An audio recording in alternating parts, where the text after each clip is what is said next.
Hello everyone, thanks for joining us today for our chapter book story time. I'm Miss Erin and I'm reading for the Caribou Public Library. We're continuing on in Little Women, and today we are on the first half of chapter 35. It is called Heartbreak. Whatever his motive might have been, Laurie studied to some purpose that year, for he graduated with honor and gave the Latin oration with the grace of a Phillips and the eloquence of a Demosthenes. So his friends said.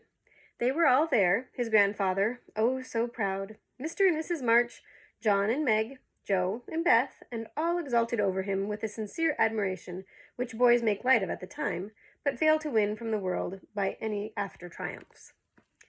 I've got to stay for this confounded supper, but I shall be home early tomorrow. You'll come and meet me as usual, girls, Laurie said, as he put the sisters into the carriage after the joys of the day were over.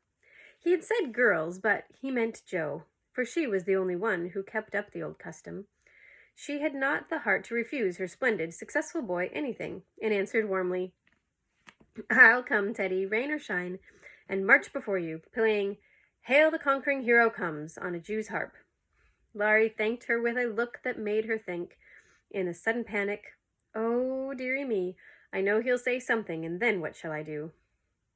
Evening meditation and morning work somewhat allayed her fears, and having decided that she wouldn't be vain enough to think people were going to propose when she had given them every reason to know what her answer would be, she set forth at the appointed time, hoping Teddy wouldn't do anything to make her hurt his poor little feelings. A call at Meg's and a refreshing sniff and sip at the Daisy and Demijohn still further fortified her for the tete-a-tete. But when she saw a stalwart figure looming in the distance, she had a strong desire to turn about and run away.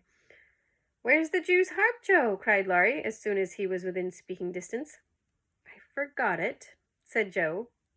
Joe took heart again, for that salutation could not be called lover-like. She always used to take his arm on these occasions, but now she did not, and he made no complaint, which was a bad sign, but talked on rapidly about all sorts of faraway objects, till they turned from the road into the little path that led homeward through the grove. Then he walked more slowly, suddenly lost in his fine flow of language, and now and then a dreadful pause occurred. To rescue the conversation from one of the wells of silence into which it kept falling, Joe said hastily, Now, you must have a good long holiday. I intend to. Something in his resolute tone made Joe look up quickly to find him looking down at her with an expression that assured her the dreaded moment had come, and made her put out her hand with an imploring, No, Teddy, please don't. I will, and you must hear me. It's no use, Joe. We've got to have it out, and the sooner the better for both of us, he answered, getting flushed and excited all at once. Say what you like, then. I'll listen, said Joe, with a desperate sort of patience. Laurie was a young lover, but he was in earnest and meant to have it out if he died in the attempt. So he plunged into the subject with characteristic impetuosity, saying in a voice that would get choky now and then, in spite of manful efforts to keep it steady, I've loved you ever since I've known you, Joe. Couldn't help it. You've been so good to me. I've tried to show it, but you wouldn't let me. Now I'm going to make you hear and give me an answer, for I can't go on so any longer. I wanted to save you this. I thought you'd understand, began Joe, finding it a great deal harder than she expected. I know you did, but girls are so queer you never know what they mean. They say no when they mean yes, and drive a man out of his wits just for the fun of it, returned Laurie, entrenching himself behind an undeniable fact. I don't. I never wanted to make you care for me so, and I went away to keep you from it if I could. I thought so. It was like you, but it was no use. I only loved you all the more, and I worked hard to please you, and I gave up billiards and everything you didn't like, and waited and never complained, for I hoped that you'd love me, though I'm not half good enough. Here there was a choke that couldn't be controlled, so he decapitated Buttercups while he cleared his confounded throat. Yes, you are. You're a great deal too good for me, and I'm grateful to you, and so proud and fond of you. I don't see why I can't love you as you want me to. I've tried, But I can't change the feeling, and it would be a lie to say I do when I don't. Really? Truly, Joe? He stopped short and caught both her hands as he put his question, with a look that she did not soon forget. Really, truly, dear. They were in the grove now, close by the stile, and when the last words fell reluctantly from Joe's lips, Laurie dropped her hands and turned as if to go on. But for once in his life, that fence was too much for him. So he just laid his head down on the mossy post and stood so still that Joe was frightened. Oh, Teddy, I'm so sorry, so desperately sorry. I could kill myself if it would do any good. I wish you wouldn't take it so hard. I can't help it. You know it's impossible for people to make themselves love other people if they don't, cried Joe, inelegantly but remorsefully, as she softly patted his shoulder, remembering the time when he had comforted her so long ago. They do, sometimes, said a muffled voice from the post. I don't believe it's the right sort of love, and I'd rather not try it, was the decided answer. There was a long pause, while a blackbird sung blithely on the willow by the river, and the tall grass rustled in the wind. Presently Joe said very soberly, as she sat down on the step of the stile, Laurie, I want to tell you something. He started as if he had been shot, threw up his head, and cried out in a fierce tone, Don't tell me that, Joe. I can't bear it now. Tell what? She asked, wondering at his violence. That you love that old man. What old man? Demanded Joe, thinking he must mean his grandfather. That devilish professor you are always writing about. If you say you love him, I know I shall do something desperate. And he looked as if he would keep his word, as he clenched his hands, and a wrathful spark in his eyes. Joe wanted to laugh, but restrained herself and said warmly, for she, too, was getting excited with all this, Don't swear, Teddy. He isn't old, nor anything bad, but good and kind, and the best friend I've got next to you. Pray don't fly into a passion. I want to be kind, but I know I shall get angry if you abuse my professor. I haven't the least idea of loving him or anybody else.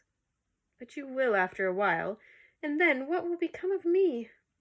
You'll love someone else, too, like a sensible boy, and forget all this trouble. I can't love anyone else, and I'll never forget you, Joe, never, never, with a stamp to emphasize his passionate words. What shall I do with him? Sighed Joe, finding that emotions were more unmanageable than she had expected. You haven't heard what I wanted to tell you. Sit down and listen. For indeed I want to do right and make you happy, she said, hoping to soothe him with a little reason, which proved that she knew nothing about love. Seeing a ray of hope in that last speech, Laurie threw himself down in the grass at her feet, leaned his arm on the lower step of the stile, and looked up at her with an expectant face. Now, that arrangement was not conducive to calm speech or clear thought on Joe's part. For how could she say things to her boy while he watched her with eyes full of love and longing, and lashes still wet with the bitter drop or two her hardness of heart had wrung from him? She gently turned his head away, saying as she stroked the wavy hair which had been allowed to grow for her sake. How touching that was, to be sure. I agree with Mother that you and I are not suited to each other, because of our quick tempers and strong wills would probably make us very miserable if we were so foolish as to... Joe paused a little over the last word, but Laurie uttered it with a rapturous expression.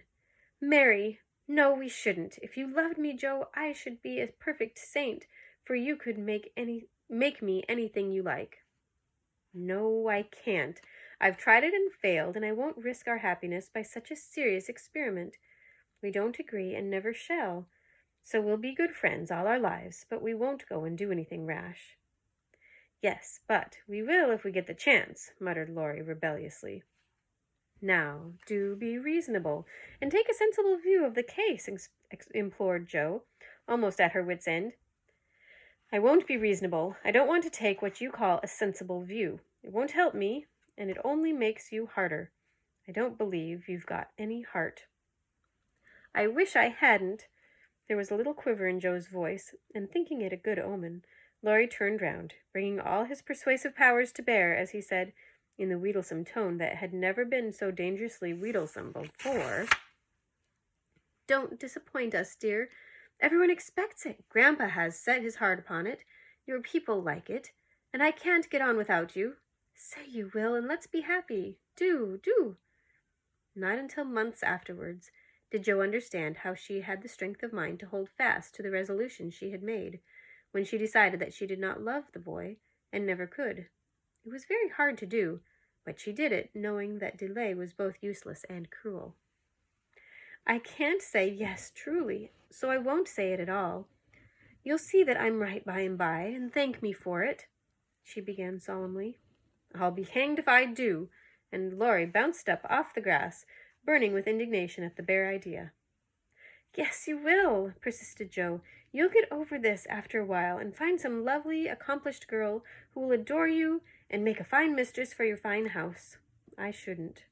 I'm homely and awkward and odd and old, and you'll be ashamed of me, and we should quarrel. I can't help it even now, you see. And I shouldn't be elegant society, and you would, and you'd hate my scribbling, and I couldn't get on without it, and we should be unhappy, and wish that we hadn't done it, and everything would be horrid. Anything more? Asked Laurie, finding it hard to listen patiently to this prophetic burst. Nothing more, except that I don't believe I shall ever marry. As happy as I am, and love my liberty too well to be in any hurry to give it up for any mortal man. I know better, broke in Laurie.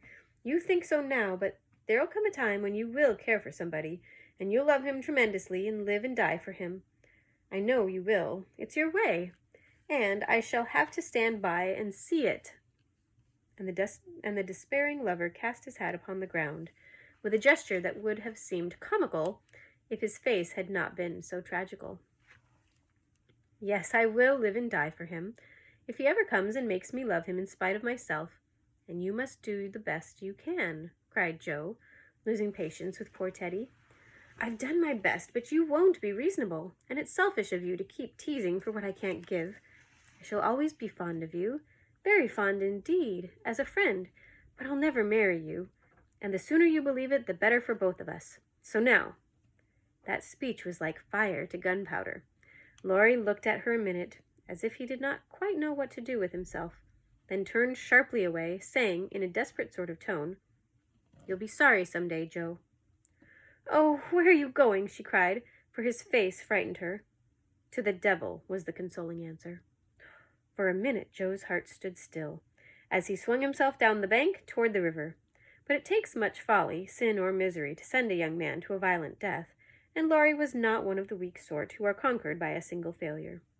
He had no thought of a melodramatic plunge, but some blind instinct led him to fling hat and coat into his boat and row away with all his might, making better time up the river than he had done in many a race.